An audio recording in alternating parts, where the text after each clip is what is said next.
2025년도 더위 잘 버티셨나요? 9월 중순까지 더울 전망이지만 더위도 막바지에 도달한 것 같습니다. 오래 지속되는 무더위로 인해 부산 해운대 해수욕장은 9월 14일까지 연장 개장할 예정이며 하루 평균 10만 명 정도가 방문할 걸로 추정됩니다. 무더위를 피해 계곡이나 산으로 떠나는 분들도 많지만 바다로 떠나는 분들이 더 많을 것 같습니다. 최근 몇 년 사이 해수욕장의 인기는 줄어들었다고 하지만 해수욕장은 여전히 한국인에게 가장 사랑받는 휴가지입니다. 해수욕장과 바닷가는 무더위를 피하는 최고의 장소로 생각되지만 해수욕장은 현대 문명의 산물이며 바닷가로 피서를 떠나는 문화 역시 비교적 최근에 생겨난 문화라는 거 알고 계신가요? 해변에서 더위를 피하는 바캉스 문화는 현대인에게는 매우 익숙하지만 이러한 문화는 19세기 중반 유럽에서 본격적으로 유행한 현상입니다. 해수욕 문화가 유행하면서 해변과 해수욕장이 개발되던 시기 외젠푸댕은 해변의 풍경과 해변에서 휴식을 취하는 피서객들의 모습을 서양미술 최초로 그린 화가입니다. 인상주의의 아버지 외젠푸댕 이야기는 총 3편으로 구성되어 있으며 이번 영상은 2편입니다.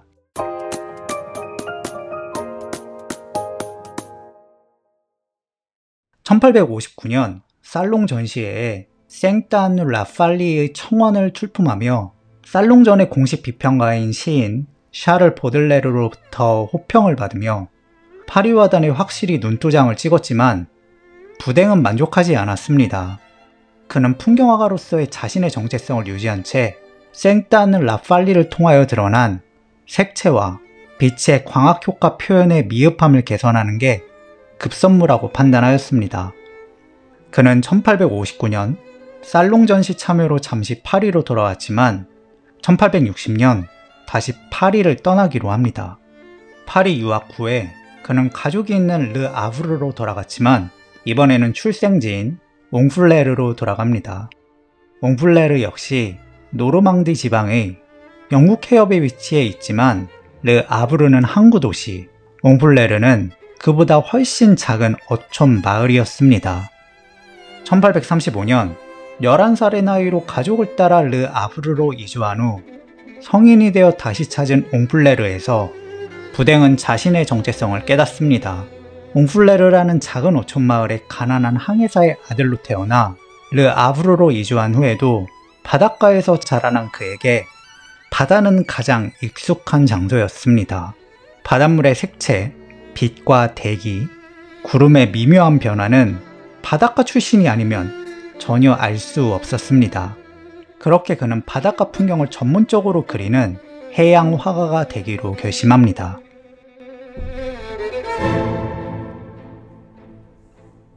(1860년) 옹플레르에서 그는 최초로 해변가 풍경을 그리는 시도를 합니다. 바닷가와 해변은 구분됩니다.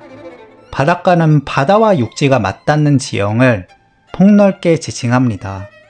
반면 해변은 바닷물과 맞닿아 모래나 자갈 등이 퇴적된 지형이자 해수욕을 즐기는 장소를 의미합니다. 바닷가가 해변의 상위 개념이죠. 그는 1860년 처음으로 파스텔을 이용해 옹플레르의 해변 풍경을 그립니다. 그러나 파스텔로 해변가를 그렸다는 건 자신의 단점을 보완하기 위한 연습 작업이었음을 뜻합니다. 왜냐하면 당시까지만 하더라도 파스텔화와 수채화는 유화로 최종 작품을 완성하기 위한 준비 과정에서 만들어지는 연습용이지 그 자체로 독립적인 완성된 예술 작품으로 인정되지 못하였습니다. 유화는 여러 번 덧발라 수정할 수 있지만 매우 비싼 재료였습니다. 그래서 미술가들은 수채 물감이나 파스텔로 미리 최종 작품을 그려봅니다. 그렇게 만든 수채화나 파스텔화의 몇몇 부분을 수정, 보완한 후 캔버스의 유화로 최종 작품을 완성합니다. 수채화나 파스텔화는 예술작품으로서의 가치를 인정받지 못했기 때문에 미술 애호가의 수집이나 구매 대상에 포함되지 못하였고 심지어 미술가 자신조차도 굳이 보관할 필요를 못 느끼곤 하였습니다. 결국 대부분 최종 완성작인 유화만 남아 있어서 유화로 최종 작업을 완성하는 과정에서 수채화와 파스텔화가 활용되는 작업 과정은 대중적으로 잘 알려져 있지 않습니다.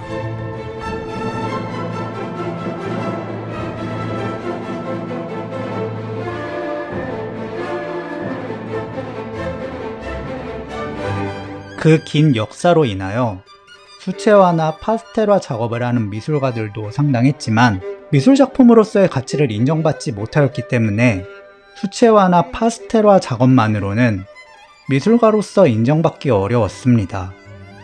미술가로서 인정받으려면 부댕의 스승이었던 외젠 이자베이처럼 수채화나 파스텔화 작업을 하면서도 유화 작업을 병행해야만 했습니다.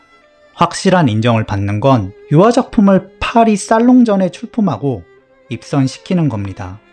당연히 살롱 전시에서는 수채화나 파스텔화는 출품할 수 없었으므로 해변가 풍경은 부댕에게 새로운 소재 발굴로서의 의미는 있지만 부댕이 해양 그림으로 파리 미술계를 공략할 의도는 적었음을 짐작할 수 있습니다. 1861년 잠시 파리로 떠났던 부댕은 1862년 다시 옹플레르로 돌아옵니다. 1862년부터 그는 본격적으로 옹플레르의 어촌과 한국 풍경과 함께 모래사장이 펼쳐진 해변가 풍경 그림을 병행합니다. 1862년 그는 처음 유화로 해변가를 그립니다. 미국 워싱턴 DC의 내셔널 갤러리에는 당시 부댕이 그린 해변 그림이 소장되어 있습니다. 비록 캔버스가 아닌 나무에 그렸지만 부댕은 유화로 옹플레르의 해변 풍경을 그렸습니다. 기본적인 구성은 이전의 생딴 라팔리와 유사합니다. 그림은 크게 상부와 하부의 두 부분으로 나뉘어진 채 상부에는 대기와 구름의 풍경이, 하단부에는 사람들이 배치되어 있습니다. 생딴 라팔리와 비교하면 부댕의 색채 구사력이 보다 부드러워지고 감각적으로 진화했음을 분명하게 느낄 수 있습니다. 생딴 라팔리에서 대기와 광학적 효과의 구현에서 자신의 단점을 토로했던 그는 옹플레르 해변에서 하나의 덩어리로 이루어져 있지만 다양한 명도를 지닌 구름을 세심하게 묘사하였습니다.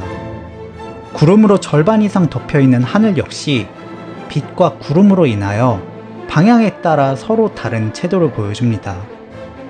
하늘과 맞닿아 있는 바닷물의 색깔 역시 빛과 바람에 의하여 발생한 파도로 다채로운 색채를 보여줌으로써 그의 미술가로서의 테크닉이 불과 몇 년 사이에 대단히 발전했음을 확인할 수 있습니다. 옹플레르 해변에서 주목할 요소는 그의 그림에서 최초로 해변에서 휴식을 취하는 도시 부르주아들의 모습이 등장했다는 겁니다. 생딴 라팔리의 청원처럼 그의 풍경화에는 바닷가를 배경으로 평범한 일상 혹은 지역의 전통 행사에 참여한 현지인들이 등장해 왔습니다. 그러나 1862년 옹플레르로 되돌아와 모래사장이 펼쳐진 지역의 해변 풍경을 그린 그림에서부터는 옹플레르 해변처럼 지역 주민들이 아닌 세련된 도시 부르주아들이 모습을 드러내기 시작합니다. 이 그림에서는 지역 주민들로 보이는 사람들은 전혀 등장하지 않습니다. 흰색의 드레스에 짙은 초록색 쇼를 두르고 푸른색 양산을 든 여인, 붉은색 셔츠에 무릎 높이의 반바지를 입고 파나마 모자를 쓴 채 강아지와 산책하는 남성, 아기와 함께 모래사장에 앉아있는 젊은 아기 엄마, 양산을 쓴 채 의자에 앉아있는 중년의 여성과 서있는 여성들, 그림 오른쪽에 3명의 남녀 등은 모두 세련된 복장으로 더위를 피하기 위해 파리에서 북서쪽 바닷가로 여가를 즐기러 온 파리 혹은 도시의 부르주아 사람들이라는 걸 한눈에 알아볼 수 있습니다. 이들은 바닷가에서 바닷바람이 선사하는 시원한 바람을 쐬거나 강아지와 산책을 하거나 바다를 바라보며 담소를 나눕니다. 4개의 간이 탈의실, 그리고 그림의 중앙에서 약간 벗어난 채 탈의실 뒤쪽에 홀로 서 있는 여인은 바다에서 수영을 하거나 물장구를 치려는 인물입니다. 노란색 수영 모자, 흰색의 긴 원피스는 당시 여성들의 전형적인 수영 복장이었기 때문이죠. 그림의 왼쪽 후경에는 증기를 내뿜은 채 항해하는 배가 시선을 사로잡지만 그 오른편 앞쪽에는 해수욕을 즐기는 3명의 모습이 작게 등장합니다. 오늘날 여름철 해수욕장에서 피서객들은 해수욕을 즐기기도 하지만 누군가는 선탠을 하거나 산책을 하기도, 사람들과 앉아서 대화를 하기도, 아기들은 모래가 신기한 듯 모래놀이를 하죠. 부댕의 옹플레르 해변 속 사람들의 행태는 해수욕장을 방문한 오늘날의 피서객들의 모습과 전혀 다르지 않습니다. 옹플레르 해변으로 부댕은 미술가로서의 기술적 완성도가 높아졌을 뿐만 아니라 해변에서 여가를 즐기는 당대의 파리 시민들의 모습이라는 전혀 새로운 주제를 개척했습니다. 그럼에도 그는 1863년 살롱전에 이 새로운 회화를 출품하지 않았습니다. 부댕은 옹플레르 항구로 1863년 살롱전에 도전합니다. 현재는 작품이 남아있지 않아서 실체를 확인하기 어렵지만 옹플레르 항구는 17세기 네덜란드 풍경화에서 비롯되어 클로드 조셉 베르네로 이어지는 해양 풍경화의 계보를 따른 작품으로 알려져 있습니다. 클로드 조셉 베르네는 프랑스의 실제 풍경들을 묘사하면서 18세기 프랑스 풍경화, 그 중에서도 특히 해양 풍경화의 전통을 확립한 미술가이자 까를 베르네와 오라스 베르네의 3대에 걸쳐 100년 동안 프랑스 화단을 주름잡았던 미술 명문가를 이룬 장본인입니다. 파리 유학 시절 학생 모사가로 루브르 박물관의 소장품을 직접 보고 연구할 수 있었으므로 그는 바다 풍경을 전문적으로 그린 클로드 조셉 베르네의 작품들을 유심히 관찰하고 연구하였을 겁니다. 옹플레르 해변은 학생 시절에 자신의 경험이 녹아있는 작품입니다. 부댕은 클로드 조셉 베르네의 계보에 따른 해양 그림인 옹플레르 항구를 제출함으로써 보수적인 살롱 전시회의 심사위원들을 공략하고자 하였지만 자신의 기대와는 달리 그의 살롱 전시회에 입선하지 못하였습니다. 당시 살롱 전시회에서 탈락한 에두아르 마네의 풀바디의 점심 식사, 제임스 맥닐 휘슬러의 흰색의 교향곡 1번, 하얀 소녀와 함께 부댕의 옹플레르 해변은 1863년 낙선전에서 사람들에게 공개되었습니다. 야심차게 출품한 작품의 수상 불발은 가난한 미술가인 부댕에게 상당한 타격을 주었지만 그는 감당해야 할 시련이라고 생각하였습니다. 좌절하지 않은 부댕은 1864년 또다시 살롱전에 도전합니다. 이번에는 보다 과감한 도전을 하기로 결심합니다. 3편에서는 해변 풍경을 본격적으로 탐구한 시기의 작품들에 관한 이야기를 이어나갈 테니 많은 관심 부탁드립니다.